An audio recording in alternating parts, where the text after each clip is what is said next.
និយាយពីរឿងក្តីព្រហ្មទណ្ឌខ្ញុំបើកវងកញ្ចក់ឡើងវិញគឺពាក់ព័ន្ធជាមួយនឹងរឿងបាត់ល្មើសព្រហ្មទណ្ឌដែលមានចែងនៅក្នុងមាត្រា2នៃក្រមព្រហ្មទណ្ឌនោះគឺជាអំពើខ្លះរបស់រូបវន្តបុគ្គលឬក៏នីតិបុគ្គលដែលបង្កចលាចលដល់សង្គមចលាចលដល់សង្គមហ្នឹងជាបាត់ល្មើសព្រហ្មទណ្ឌដែលមានចែងក្នុងវិធានព្រហ្មទណ្ឌជាធរមានដែលកំណត់អំពើណាមួយជាបាត់ល្មើសព្រហ្មទណ្ឌហើយត្រូវផ្តន្ទាទោសយ៉ាងម៉េចនៅពេលដែលកើតនៅអង្គហេតុហ្នឹងទើបដំណើរការនៃរឿងក្តីព្រហ្មទណ្ឌតាមផ្លូវតុលាការកើតមានបើសិនបើមិនផ្ដើមចេញពីហេតុការណ៍ទាំងអស់ហ្នឹងទេគឺអត់អាចកើតចេញជានីតិវិធីដើម្បីយកអង្គហេតុណាមួយមកដើរនីតិវិធីទេគ្រប់អង្គហេតុទាំងអស់មិនប្រកាសថាវាកើតមានបាត់ល្មើសទេត្រូវតោងយល់កន្លែងហ្នឹងប៉ុន្តែគ្រប់បាត់ល្មើសត្រូវតែមានអង្គហេតុណា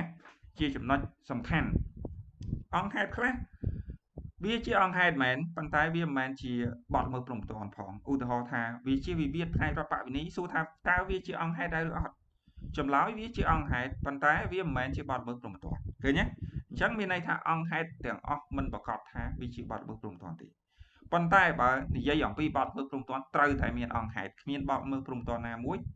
ដែលគ្មានអង្គហេតុទេអង្គហេតុនេះគឺជាដំណើរការនៃការប្រព្រឹត្តបាត់ល្មើសដំណើរការនៃការប្រព្រឹត្តបាត់ល្មើសយ៉ាងម៉េចមានតាំងពីការបរិច្ឆេទនៃការប្រព្រឹត្តបាត់ល្មើសមានតាំងពីតួអង្គនៃការប្រព្រឹត្តបាត់ល្មើស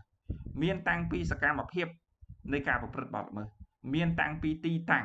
ឬក៏ទីកន្លែងនៃការប្រព្រឹត្តបាត់ល្មើសនេះគឺសបញ្ជាក់អំពីអង្គហេតុនៃការកើតមាននៅបាត់ល្មើសដែលបញ្ញត្តិជាធរមានកំណត់ថាអំពើហ្នឹងជាបាត់ល្មើសព្រហ្មទណ្ឌកាលណាជាបាត់ល្មើសព្រហ្មទណ្ឌហើយត្រូវតែដើរតាមនីតិវិធីព្រហ្មទណ្ឌ